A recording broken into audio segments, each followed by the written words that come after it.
üzerimdeki mezuniyet, düğün tarzı gece elbisesinin dikimini göstereceğim. Hazır yaz geliyorken, her yerde düğün varken ve son sınıflar mezun oluyorken böyle bir elbise paylaşmak istedim. Belki fikir olur diye düşündüm. Böyle ağır bir makyaj yaptım. Gerçekten çok koyu oldu. Kendimi çok tuhaf hissediyorum. Ayrıca şöyle saçlarımı örerek bir topuz yaptım. Belki bu da bir fikir olur. Videonun devamına geçebiliriz. Eğer videom hoşunuza giderse beğen butonuna basmayı ve videoların devamını görmek isterseniz de kanalıma abone olmayı unutmayın. Kendinize çok iyi bakın. Elbisem için 3 metre şifon kumaş ve 1,5 metre astar kumaşı kullanacağım. Eğer kumaşınız hiç göstermezse astar kullanmanıza gerek yok. Öncelikle astar kumaşımı bu şekilde üstüme tutup iğneliyorum.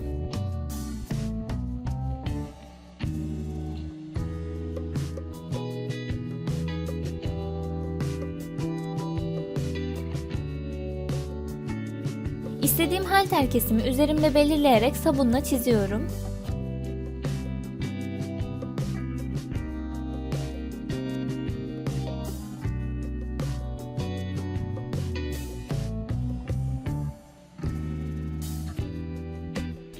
Çizdiğim yerlerden kesiyorum. Daha simetrik bir kesim yapmak için ikiye katlıyorum ve bir kenara çizdiğim şekilde kesiyorum.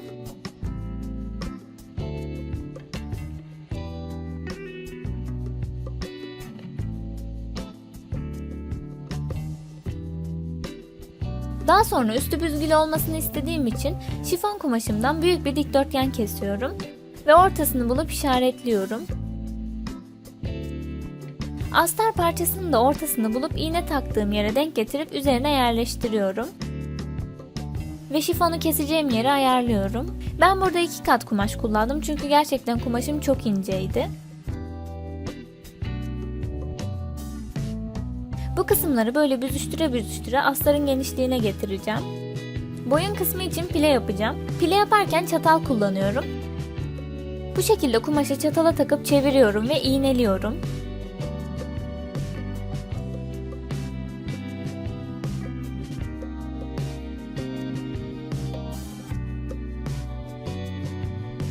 Böylece hepsi eşit aralıklarda ve çok hızlı bir şekilde pile yapmış oluyorum.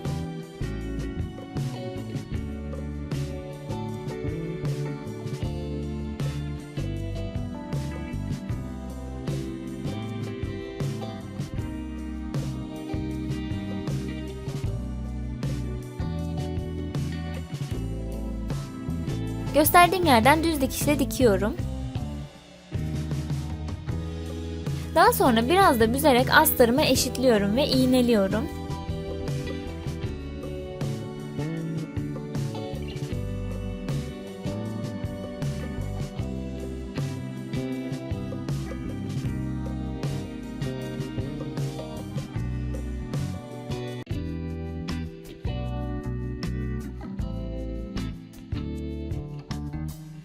Düz dikişle iğnelediğim yerlerden diktikten sonra ters çevireceğim ve bu şekilde temiz bir yaka görüntüsü oluşacak.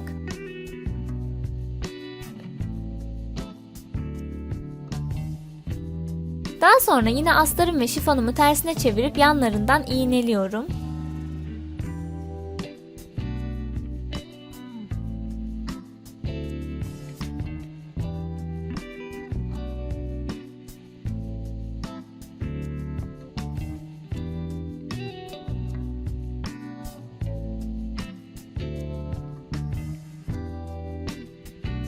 Parmağımla gösterdiğim yerlerden dikiyorum. Arka bedeni yapmak için öne yaptığım gibi kendi üzerimden ölçerek sabunla çiziyorum.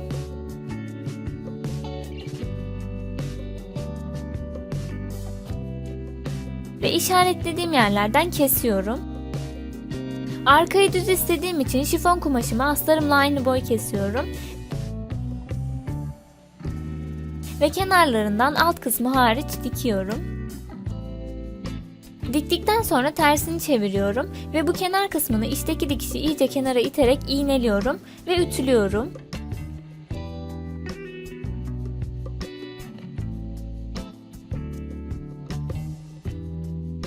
Daha sonra arka parça ve ön parçayı kenarlarından birleştiriyorum. Burada yine üzerime deneyerek yerini belirliyorum ve o şekilde iğneliyorum.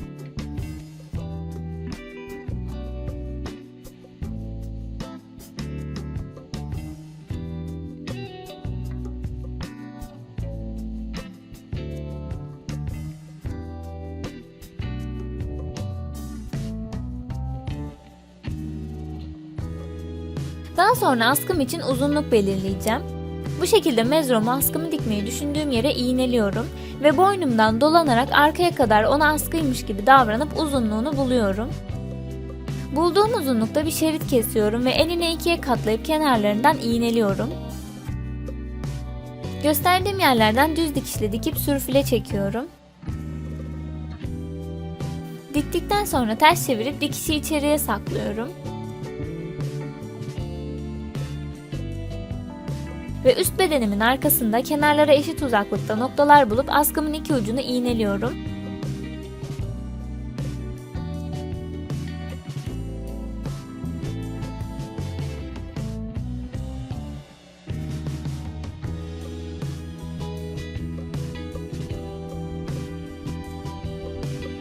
Askımın kalanını da ortasını bulup ön bedenimin yakasını ortalayarak bir gibi ikiye katlayarak iğneliyorum.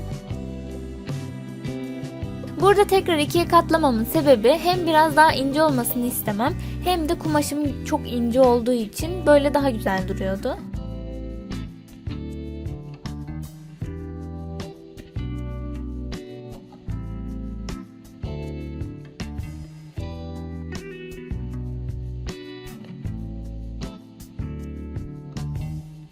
Gösterdiğim yerlerden dikiyorum. Daha sonra boynumu sarmasını istediğim için ve ön tarafın yakası daha yuvarlak durabilmesi için tam boynumun arkasına denk gelen yere düğme ekleyeceğim. Düğmemin boyutunu işaretliyorum ve ilik açıyorum. Ve diğer askıda da denk gelen yere düğmemi dikiyorum.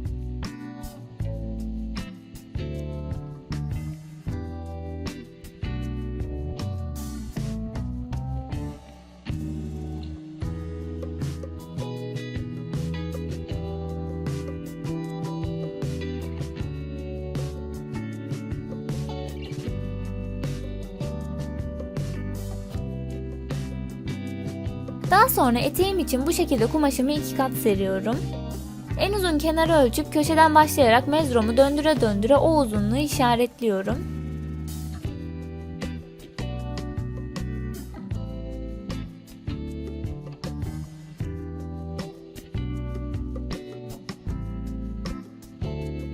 İşaretlediğim noktaları birleştirerek kesiyorum ve yarım daire kloş etek elde ediyorum.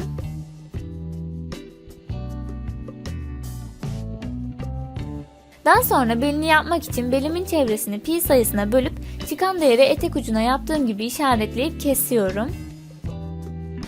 Elbisemin beli büzgülü olacağı için ben 2-3 santim daha uzun işaretledim.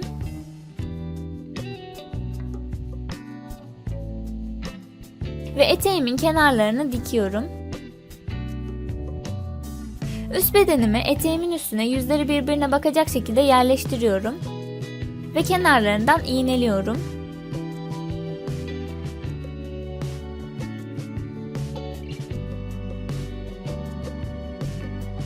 Gösterdiğim yerlerden düz dikişle dikip sürfüle çekiyorum. Fermuarla uğraşmak istemediğim için belini vücuduma oturacak şekilde yapmadım. Onun yerine üst kısmının büzgülü olmasından faydalanıp ön kısma lastik yapacağım. Bunun için ön kısmımdan daha kısa bir lastiği elbisemin önüne iki ucundan iğneliyorum. Ve iki iğne arasını çeke çeke dikiyorum. Daha sonra eteğimi astarlamak için astar kumaşımı 4'e katlıyorum. Ve eteğimi 2'ye katlayıp onun beline göre astarı çan etek şeklinde kesiyorum.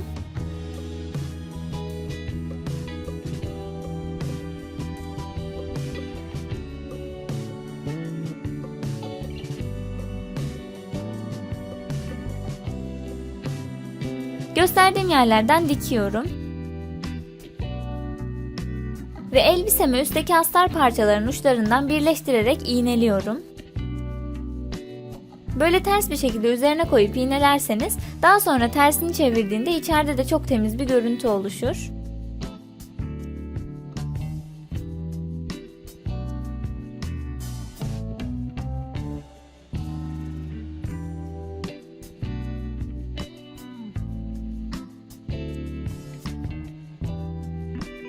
Ve diktikten sonra böyle görünüyor. Etek ucu için daha önce kullandığım kenar kıvırma ayağını kullanıyorum.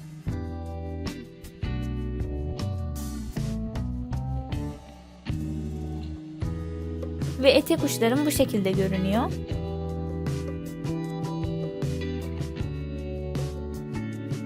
Daha sonra üzerimde deneyerek işaretlediğim yerlerden askımın uçlarını arka bedenime içeriden elimle dikiyorum. Bu işlemi sona bıraktım çünkü askının boyu elbisenin belinin yerini bile değiştiriyor. Onun için her şey bittikten sonra üzerime deneyerek ayarlıyorum.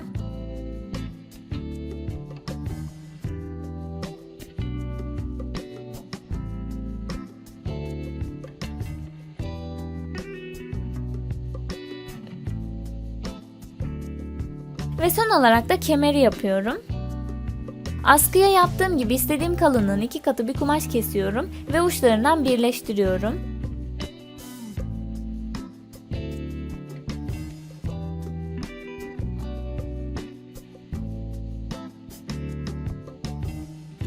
Ters çevirip ütülüyorum.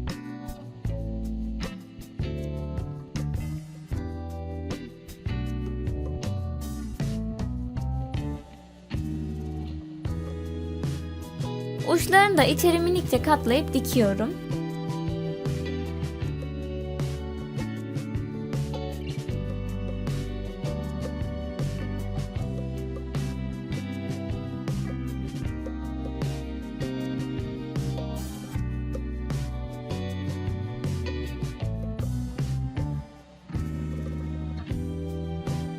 Ve elbisemin sadece ön kısmına 1-2 dikişle kemerimi sabitliyorum.